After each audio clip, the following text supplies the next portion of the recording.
তাতে কি যায় আসে? অর্পিত আমাদের পক্ষ থেকে স্মারক তুলে দেবে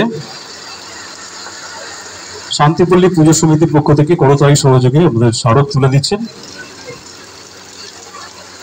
এরপরে অঙ্কুশ পুজোর অনেক অনেক অভিনন্দন। আর বাবু সোনাদাকে ধন্যবাদ জানাতে চাই।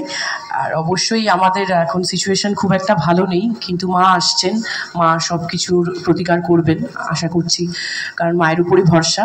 তো তার জন্যই আজকে আমি আর অঙ্কুশ সেফ থাকে এবং তাদের সম্মান যাতে সব থেকে ওপরে থাকে, সেটাই কোথাও না কোথাও একটু অসুবিধা হচ্ছে এবং সেটা সব থেকে দুঃখজনক ব্যাপার আমাদের কাছে।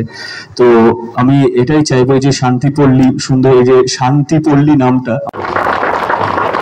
এরপরে আমাদের প্রিয় অভিনেতা বর্ষিয়ান কিন্তু পল্লীর প্রত্যেক সদস্যকে জানাই আমার অন্তরের শুভেচ্ছা, পল্লীবাসীদের জানাই আমার অভিনন্দন। আমার সৌভাগ্য আজকে সাবিত্রী চট্টোপাধ্যায়ের সঙ্গে একসঙ্গে আমি এখানে মঞ্চ ভাগ করতে পেরেছি, দর্শক আসন ভাগ করতে পেরেছি এবং ওনার পরে আমি কথা বলতে পারছি। বিশেষ কিছু বলা নেই, দিদি যেটা বলেছেন সেটাই শেষ কথা। কিছু চলছে, কিন্তু যখন হবে পুরো কনক্রিট ভাবে অবশ্যই তোমরা সকলেই জানতে পারবে। বীরদের দারুণ দারুণ গান ছিল, গালিবটা তোমার করে দু লাইন শুনবো? গালিব দেখো, শ্রাবন্তী এমনি আমার থেকে অনেক ভালো গায়, এটা আমরা সকলেই জানি। শ্রাবন্তী আমার থেকে ওই জন্য অনেক বেশি শো মাচা।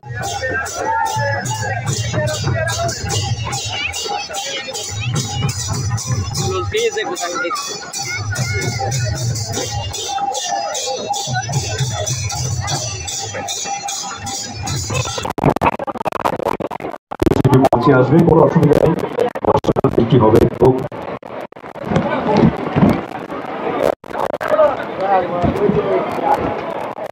আমরা বুঝতে পারছি সাংবাদিক বন্ধুদের সমস্যা হচ্ছে। তারপরেই আমি অবশ্যই আগে এসেও বলেছি শান্তিপল্লী এত সুন্দর একটা সবাই কষ্ট করে এত সুন্দর সাজিয়েছে, আর তারা একটা আশা করছে তাদের পুজো খুব ভালো যাক, তাদের এত সুন্দর মণ্ডপ সাজানো থেকে শুরু করে সবার অনেক পরিশ্রম আছে।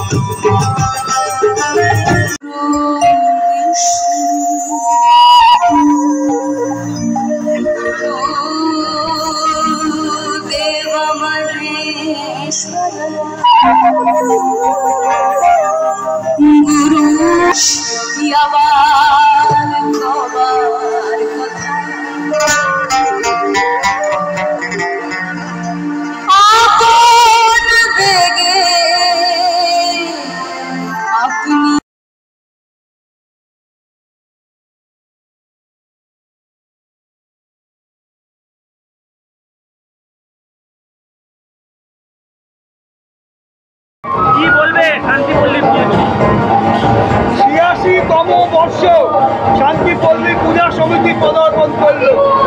আজকে আমরা কৃষি পুজোর মাধ্যমে 86তম বর্ষের পূজা উৎসব শুরু করলাম। আপনারা দেখছেন কৃষি পুজোটা খুব সাধারণ কৃষি পুজো নয়, আমরা শিখরকে নিয়ে করেছি। আমরা বর্ষিয়ান, যিনি ভারতবর্ষে এই মুহূর্তে জীবিত নায়িকা, পদ্মশ্রী উপাধি পেয়েছেন সাবিত্রী চ্যাটার্জি, তাকে সম্বর্ধনা দিতে পেরেছি। আমরা ফুটবলারদের সম্বর্ধনা দিতে পেরেছি। আমরা সবসময় খেলা, সিনেমা জগৎ, মানুষের সঙ্গে সবসময় শান্তিপল্লী লেগে থাকে। আমরা কিন্তু শুধু পুজোকে নিয়েই থাকি না, আমরা বিভিন্ন বিনোদন অনুষ্ঠানেও থাকি। তাই আমরা আজকে থেকে শুরু করলাম আমাদের পুজো। আমাদের এইবারের পুজোর যে থিমটা হচ্ছে বাংলার মাটি বাংলার মা। কারণটা হচ্ছে আমাদের যে প্যান্ডেল, সেই প্যান্ডেলটা যখন আপনারা দেখবেন, প্যান্ডেলের মেজর পোর্শন হচ্ছে মাটি দিয়ে তৈরি করা, মাটির বিভিন্ন আর্ট, সেটা বাংলারই মাটি দিয়ে। সঙ্গে সঙ্গে মা দুর্গাও বাংলার মাটি দিয়েই তৈরি, এবং বাংলার মাটি দিয়ে যে মা দুর্গা তৈরি, সেই মা দুর্গাও মাটির মতন থাকছে। কিন্তু মা দুর্গা যদি কখনো গর্জে ওঠেন, তখন নারী গর্জে উঠলে, মা গর্জে উঠলে যে ঘটনা ঘটে, শান্তিপল্লী পূজা সমিতি থেকে সেই বার্তাই আমরা দিতে চাই সমগ্র জাতির উদ্দেশ্যে, সমগ্র ভারতবর্ষের নাগরিকের উদ্দেশ্যে। আপনার নাম ডেজিগনেশনটা? আমার নাম ইন্দ্ররাজ চ্যাটার্জি, শান্তিপল্লী পূজা সমিতির চিফ পেট্রন। আমাদের পুজো কমিটিতে ছোটরাও খুব সহযোগিতা করে, মহিলারা তো ভীষণভাবে, দুজন মহিলা এখন আসতে পেরেছে, বাকিরা ওখানে অনুষ্ঠানে একটুখানি বিজি হয়ে রয়েছে। মহিলাদের থেকেও আপনারা কিছু জানতে পারবেন, এটুকু আমি আশা রাখি। মাটি বাংলার মা, বাংলার যেসব জিনিস দিয়ে আগে পুজো হতো, থালা বা মাটির থালা, মাটির গ্লাস, মাটির বাটি, মাটির কুড়ি, মাটির ঘন্টা, সেসব জিনিস আজকে প্রায় লুপ্ত। আমরা সবাই থার্মোকল, স্টিলের থালা এসবে ফিরে চলে এসেছি। আমরা সেই লুপ্ত প্রায় মাটির জিনিসগুলো প্যান্ডেলে বা তুলে ধরছি। তার সঙ্গে থাকছে শিল্পদীপ রুদ্রপালের ঠাকুর, আর এক চমৎকার লাইটিং আমাদের এখানে থাকছে। আমরা চাইবো দর্শকরা আসুক, দর্শকরা দেখুক, দর্শকদের বিচারে আমাদেরকে জানাক কেমন আমাদের হয়েছে। ৮৬তম বর্ষ।